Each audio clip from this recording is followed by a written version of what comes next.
Hey guys, welcome to another episode of Muscle Size and Strength Show. I'm your host, HS Dylan. We are here with another episode, and today we're gonna talk about 6 mistakes that you should avoid when working out your chest and triceps. Without further ado, let's jump right into the list. The first one is regarding triceps, you guys. When you perform triceps, some people like to perform neutral grips, some people perform supinated, some perform pronated, thinking that it will hit their tricep differently. But the truth is, doesn't matter what grip you use, doesn't matter you use the supinated, pronated, neutral grip, it works the triceps all exactly the same.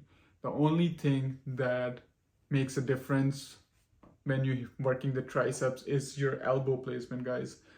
When the elbow is on your side, it's working the same part of the tricep.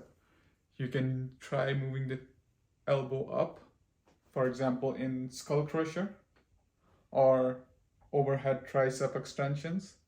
That's what is a different angle for your triceps. If you want to hit your triceps from different angles, move the angle of your elbow, not your wrist. Anyways, moving on to the second point. The second is flaring elbows during your chest presses exercises.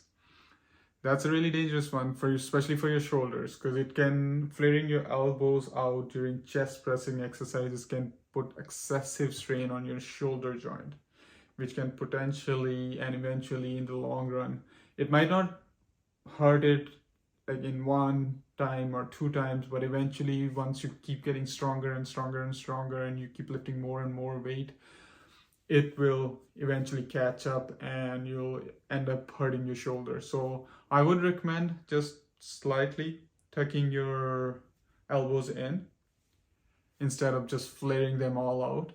That's more safer for your shoulder joint. Another one on the list is excessive spotter assistance. So that one is commonly, you probably have noticed in your local gym during bench press. That's a common one. Lots of people just stack on the plates that they cannot even manage on their own, and then they have a spotter helping them out during the whole lift, during the descent and during the lift part of the exercise. So that's not good, guys. That's ego lift. You should just use the weight that you can manage on your own most of the time. Yes, every now and then when you're maxing out or you're testing your limits, you can use the help of a spotter. But majority of the time, I would recommend that you should use the weight that you can manage on your own. The next one is plate exercises. Using weight plates to either doing chest presses, or I've even seen these during shoulder presses as well. It's not very effective using the plates as your choice of resistance for performing the chest press exercises, because this exercise offers very many disadvantages as they're awkward to grip. So if you're not able to grip your resistance properly, you won't be able to perform it with too much of strength. You won't be getting too strong in that exercise.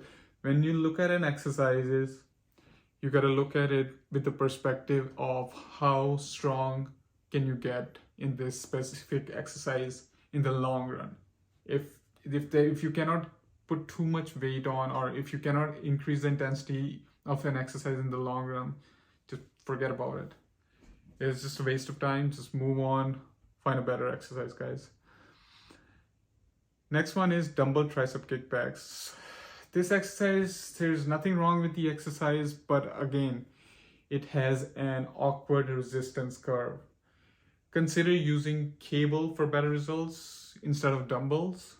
It could be a little bit better when it comes to the tricep kickbacks with the cable instead of dumbbells.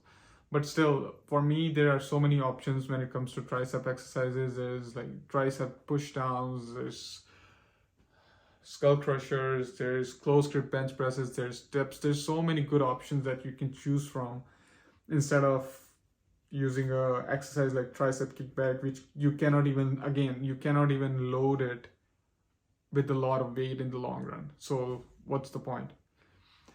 So the next one is not re-racking your weights. Leaving weights unreturned is a poor gym etiquette, guys. Always re-rack your always re-rack your weight before leaving the gym. You don't want someone else to be doing your work for you. There's no point of lifting all that heavy weight if you can't even put that weight, re-rack that weight back to its place. So that's it, guys. These were the 6 mistakes that you should consider avoiding when doing your chest and working out your chest and triceps. Thanks for watching. Don't forget to subscribe.